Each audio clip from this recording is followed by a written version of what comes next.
¿Qué tal? ¿Cómo les va? Hoy tenemos el gusto de tener a Ana Falco con nosotros, una de las principales divulgadoras de la obra de Mamá Antula, María Antonia de Paz y Figueroa. Así, Antula es en realidad el apodo quichua. Bueno, el año 2004 marcó, digamos, en la era de la cristiandad un hito importantísimo porque es la primera santa argentina. Hoy en día una calle de Santa Fe lleva su nombre, una estación de subte en la capital federal se llama Mamá Antula también. Vamos a hablar de quién fue Mamá Antula. Ana estuvo en el Vaticano, en la canonización de Mamá Antula, fue convocada por la RAI italiana para hablar de este tema y bueno, vamos a hablar de quién es hoy la primera santa argentina, enseguida.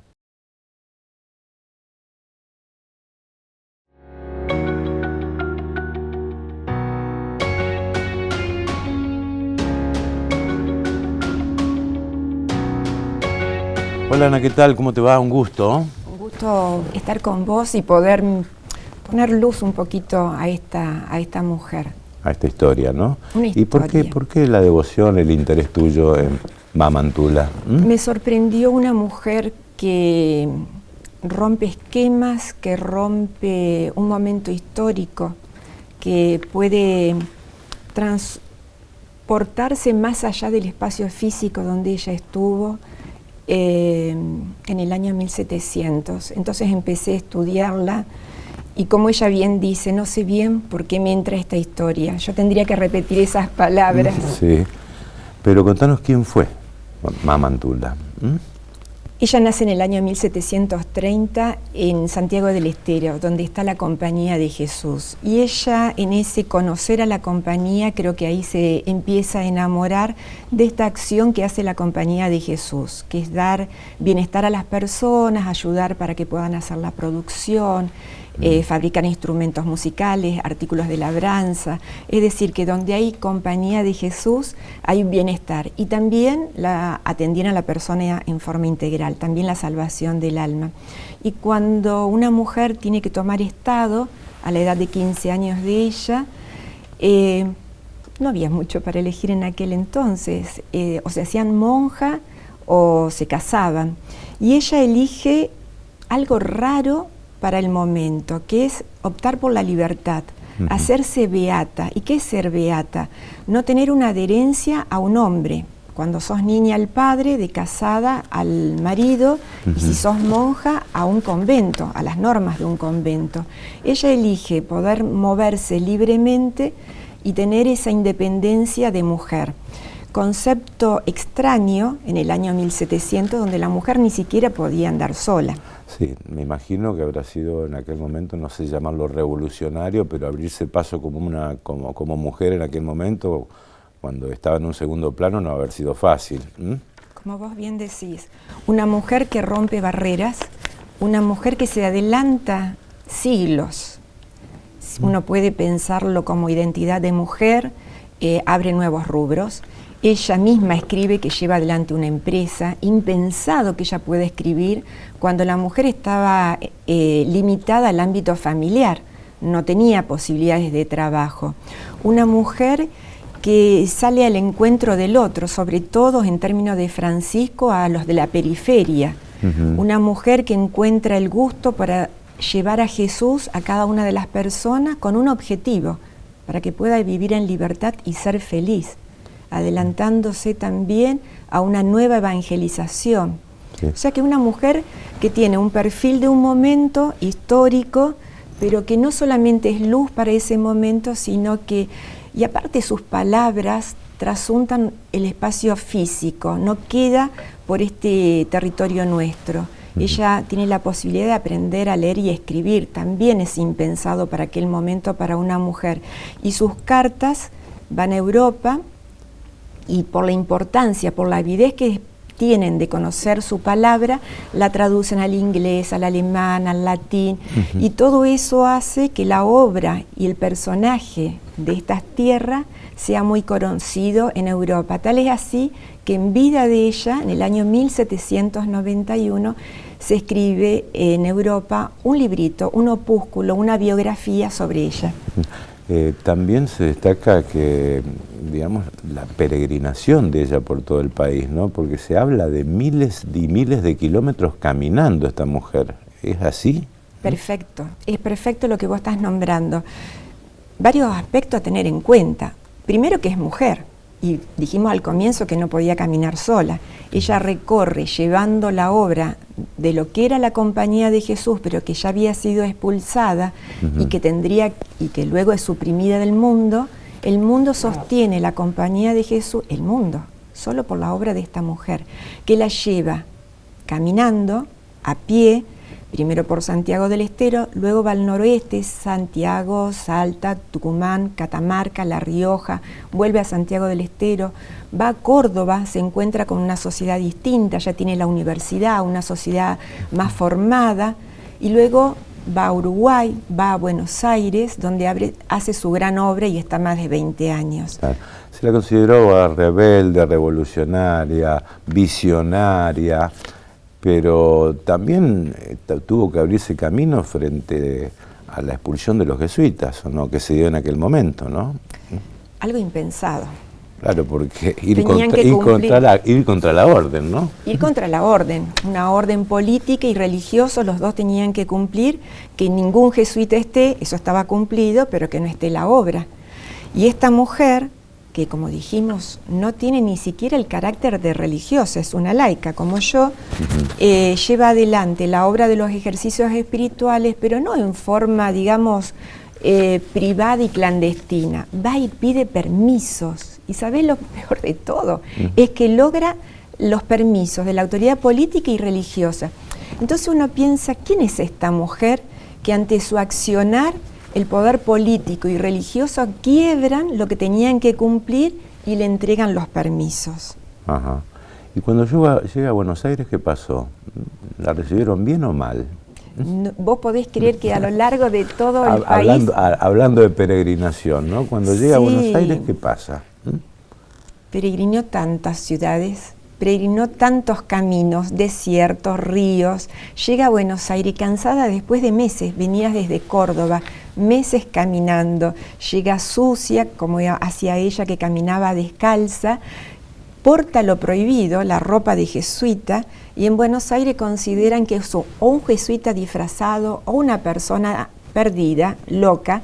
Entonces empiezan unos jóvenes a tirarle piedra, y en ese querer protegerse entra a la Iglesia de la Piedad, y cuando abre la puerta encuentra la gran devoción que ella tiene y encuentra ahí la imagen de la Virgen de los Dolores. Claro, porque incluso la trataron de bruja en aquel momento, ¿no? Y apedrear a la bruja era casi una costumbre en aquel momento, ¿no? Sí, se decía que a las brujas había que quemarlas, entonces era grave que le digan y que le griten brujas. Pero bueno, creo que ella se consideraba que cumplía una misión de Dios. Y creo que eso es un hermoso mensaje. Ella descubre, siente, discierne. Ella es una genia en discernimiento, no solamente personal, sino en esa invitación para que cada persona de su época podamos aprender a saber qué me toca hacer cada día de mi vida. Y en ese discernir, ella descubre que no importa la obra que te toque, la obra siempre es del Señor, y por eso ella no queda paralizada. ¿Viste cuando a veces nos toca algo que decís, uy, ¿cómo lo voy a hacer? Y te quedas frenada con el miedo, lo que sea, a nivel familiar, trabajo, viajes. Bueno, ella no, el miedo no la paraliza, el miedo lo hace una oportunidad, una fuerza que la transforma en acción. Y creo que eso también es un gran mensaje de una mujer de aquel entonces, pero que sigue sirviéndonos de luz para este momento histórico. ¿Por qué se dice que tuvo una gran influencia sobre los próceres argentinos de la independencia? ¿Por qué se vincula a Mamantula con los próceres, con Mariano Moreno, con Belgrano, con Saavedra? ¿Por qué? Hay algunos que tenemos constancia que han colaborado y han hecho, digamos, los ejercicios espirituales. Por ejemplo, Cornelio Saavedra, un poco en la organización de papeles de la Santa Casa. Alberdi y los padres habían donado uno de los terrenos. Si nos vamos a documentos de ella, no existe la precisión, hasta ahora siempre siguen apareciendo cartas, no existe la precisión de quiénes fueron, pero sí está el dato por la historia comparada, la tradición y lo que se fue contando, o sea, no escrito por ella, que pasaron estos hombres de Mayo. Ella siempre bregaba para que cada persona haga lo que le toca hacer, pero que cada persona trabaje para vivir en libertad. En la sociedad de aquel momento ya había un movimiento, un olor a nuevos aires que coinciden con lo que ella estaba bregando. Y pensá que en ese Buenos Aires la ciudad no tenía 35.000 habitantes y se dice que en los primeros 8 años solamente en Buenos Aires por su casa pasaron 70.000 personas. Es decir, que no solamente la ciudad, sino que los alrededores, no había auto, no había avión para llegar, hacían y se repetían los ejercicios espirituales. Es decir, que ella fue sembrando esos valores en esa sociedad que estaba pronta a nacer y una sociedad que sabe descubrir lo mejor del otro. También seguramente tuvo que ver con nuestra próxima inmigración. Sí, y me imagino también la influencia de la Revolución Francesa, ¿no? Antes de la Revolución de Mayo, ¿no? Las ideas de libertad, fraternidad que impulsaba la Revolución Francesa. ¿Te quedas un ratito más? Bueno, claro, atención, sí. En el próximo bloque vamos a hablar de una historia, vamos a hablar del proceso de canonización de Mamantula, y una historia que tiene que ver con la ciudad de Santa Fe. O sea, uno de los milagros está radicado en la ciudad de Santa Fe, en un hecho ocurrido en la ciudad de Santa Fe. Enseguida con Ana Falco.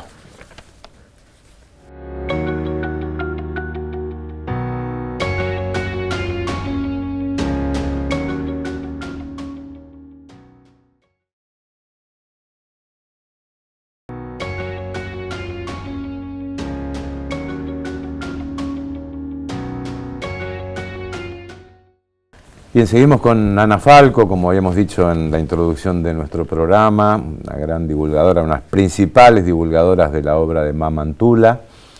Y cómo fue porque el proceso de canonización es muy complejo, Ana, ¿no? Lleva tiempo, lleva años, lleva evidencias, ¿no? Hasta que fue consagrada en el año 2024 como la primera santa argentina, ¿no? Pero el proceso llevó mucho tiempo, ¿no? Muchísimos años. Un proceso que comienza en el año 1905. Ahí fue la primer causa que se quiso poner desde la Argentina en Roma para que sea ella santa. 1905, y vos y yo somos testigos de la canonización. ¿Por qué tantos años? Hay un montón de motivos. Uno muy importante es que la forma, las disposiciones para lograr ser santo en aquel entonces eran muy complicadas y estaba acompañada de que la información entre una orilla y la otra era muy difícil, papeles escritos, la correspondencia, no existía el correo electrónico, es decir, que la forma que se establecía para que alguien sea santo y el contexto histórico hizo que se fuera extremadamente largo. También hay un montón de otros motivos. Buenos Aires ha tenido en el año 55 quemas de iglesias, así pasó en la catedral y donde estaba la documentación de ella. Es decir, que hay un montón de motivos, pero creo que cuando Dios quiere algo, porque estamos hablando ahora no de un personaje de nuestra patria, sino de una persona que ha tenido el gusto por atender a cada persona con amor. Y creo que ella jamás en sus cartas, que son muchísimas, jamás se propone ella, como otros santos, lograr ser santa. Pero tratar con amor a cada una de las personas hace que ella se transforme en santa. Y una persona tiene un caminito que transcurrir dentro de la Iglesia Católica para que el último peldaño sea la canonización o ser santa. Ya era beata desde el año 2016, que se celebró en Santiago del Estero, en sus tierras, y faltaba este último peldaño para que uno sea santo. El milagro que tiene que acontecer puede suceder en cualquier lugar del mundo. No porque haya sido argentina, el milagro se tenía que dar en nuestras tierras. Sí. Pero bueno, Dios ha mirado a Santa Fe, nuestra ciudad, y un santafesino que no estaba viviendo en este momento acá, pero que vino por una situación familiar. Una visita familiar. Una familiar y de amigos, una comida. Bueno, cae prácticamente muerto. Y estamos hablando de Claudio Perusini, que bueno, sufre un ACV en su casa, lo encuentran prácticamente desvanecido, llega al hospital Cuyen y ¿qué pasa allí? ¿Qué dicen los médicos? Había que esperar 24 horas para ver si iba a tener vida vegetativa o un desenlace fatal. A las pocas horas le avisan que llamen a sus hijos para que se despidan, porque no iba a haber posibilidad de que mantenga esa vida vegetativa. La noticia de lo que le acontece a Claudio entre los amigos que habían compartido esa comida, se comienzan a llamar, entonces así se comienza a decir que se rece a Mamantula. La familia de Perusini no conocía a Mamantula. La esposa tiene una gran acogida cuando se le pide y dice: no la conozco, pero es todo lo que tengo, Claudio, por supuesto que la voy a rezar por su intercesión. Y se comienza a rezar y a los pocos días Claudio primero sostiene la vida, lo cual no es poca cosa porque estamos hablando de que no había posibilidad de vida ni siquiera vegetativa. Y luego... Los médicos ya lo desahuciaron a Claudio en su momento, esperan la muerte, es lo que decían desde el punto de vista científico los médicos que lo estaban atendiendo, ¿no? Y que está corroborado por muchos estudios a posteriores cuando él se mejora, porque se lo quiere presentar como causa de canonización, último el milagro para que ella sea santa. Generosamente esta familia presta todo este servicio, porque es agotador ya no tener que hacerte estudio porque vos estás mal, sino estudios porque quieren encontrar y tener la certeza de que esto acontece sin un evento científico que le dé un motivo, una razón de por qué su mejoría. Obviamente los milagros a veces acontecen y no es que de un día para el otro instantáneamente de muertos estás con vida.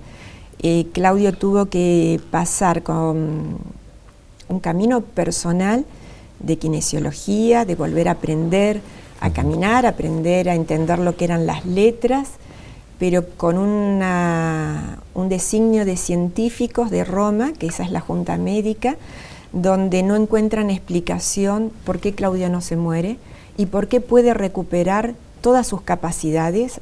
Tal es así que Claudio es una persona independiente. Claudio camina, piensa, habla, come. Digo come porque no lo podía hacer en forma independiente.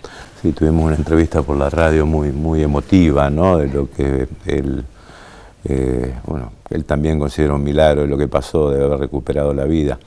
Porque, bueno, también tuvo mucha influencia Monseñor Giovando, de origen santafesino también, en esta historia, ¿no? ¿Por qué rezar a Mamantula? ¿Por qué? Monseñor Giovando, compañero de la Inmaculada, justamente dentro de este grupo de personas que van a comer junto con mi esposo, que comen, y por eso había venido para esta reunión de ex compañeros del Colegio Inmaculada.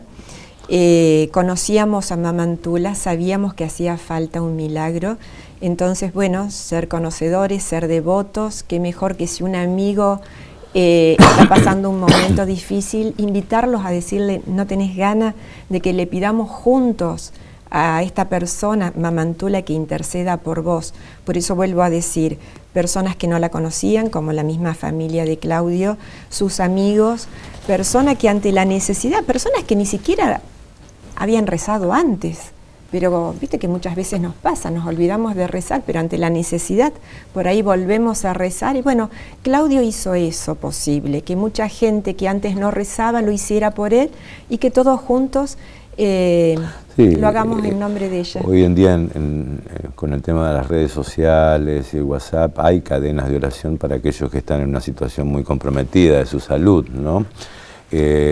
¿Sorprendió la recuperación de Claudio o decididamente pensaste que era un milagro?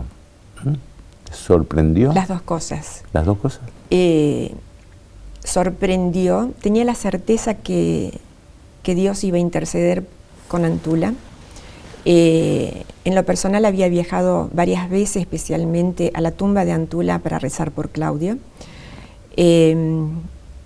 Tenía la confianza plena que el Señor intercedería con ella y Claudio, y de lo cual creo que tengo que decir que no se puede dudar que ella ha intercedido, no se puede dudar.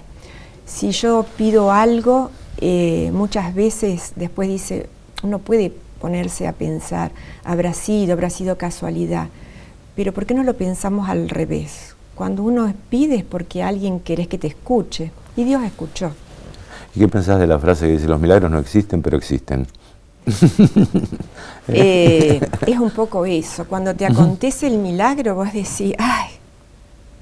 Pero pasó, fue una casualidad. Y creo que todos los que estamos alrededor del milagro, porque acá no es solamente Claudio. Claudio tuvo el beneficio de la vida, que no es poco. Obviamente es el milagro mayor, el de la vida. Pero yo te aseguro que todos hemos tenido una transformación personal, algunos por rezar, otros por mirar la transformación que producía el ir rezando y cómo a cada una de las personas nos iba transformando. Primero, descubrir que el dolor de otro podía ser ocasión para vos dedicar un poquito de tiempo, porque lo querés a Claudio, dedicar un ratito de tiempo que antes nunca lo hacía ni por vos mismo, y de pedirle a Dios. Es como cuando uno, no sé, llevas agua con una canasta rota de mimbre. Sí. Me imagino que también debe ser lo mismo de un no creyente a ser creyente por determinadas circunstancias, ¿no? Más o menos parecido. Estuviste en Roma en el proceso de canonización. ¿Qué sentiste? Tantas emociones tan distintas y muchas facetas. Primero, darla a conocer en Europa, poder comunicar a la prensa quién era y que ellos vuelvan a interesarse como lo hicieron en 1791 cuando ellos escribieron Europa, escriben un librito sobre nuestra Mamantula. Que hoy vuelvan a interesarse por una mujer, porque hoy es santa de la Iglesia Universal, modelo de mujer para mirar y de laica para mirar en este siglo a una mujer de nuestras tierras y del siglo XVIII. La concreción de un periodo de muchísimos años, más de una década de estar estudiando. Vos sabés que también tuve, digamos, que ver y en el conocimiento del milagro, y fue como cerrar una historia, ¿no? Haber rezado, haber sido testigo de la causa para el milagrado y estar con el privilegio de estar en una misa de canonización de la primer mujer que tenemos la suerte de que sea santa de la patria. Una mujer que abre nuevos perfiles para un laicado en el mundo. Entonces, ponerme en aquel territorio, en esa ciudad eterna, te abre la cabeza y te abre el contexto de sacarla la Antulita de Santiago, de la Antulita de Buenos Aires, cuando la prensa te pregunta por qué esta mujer hoy hay que mirarla. Entonces, tener que hacer una transposición de territorios y de momentos históricos. Hoy, después de lo que conocimos y la gente que empezó a conocer a Mamantula, hoy en Santa Fe tenemos una calle que se llama Mamantula, que tenés mucho que ver con eso, y hay una estación de subte en la capital federal con el nombre de Mamantula. Así hermosísima síntesis hicieron las autoridades de Buenos Aires, porque la estación de subte que se llamaba Independencia, donde la asociaron, que tuvo que ver con la independencia del país, le ponen Independencia Mamantula. Hermosísimo reconocimiento. Y hace muy poquito las colectoras de la Ruta 1, el acceso a la ciudad, se van a llamar Cura Brochero y Mamantula. Dos personajes que tuvieron tanto que ver para hacer los valores fundantes de esta patria que estaban haciendo y donde descubrieron que el progreso y el bienestar también hay que fundarlos con valores. Ana, muchísimas gracias por haber venido, muchas gracias. Gracias a vos por descubrir que esta es una mujer realmente que es un perfil de tiempo. Gracias. Ana Falco pasó con nosotros. Gracias, Jessy, gracias, Helene, gracias, Lauti. Nos despedimos hasta nuestro próximo encuentro. Gracias.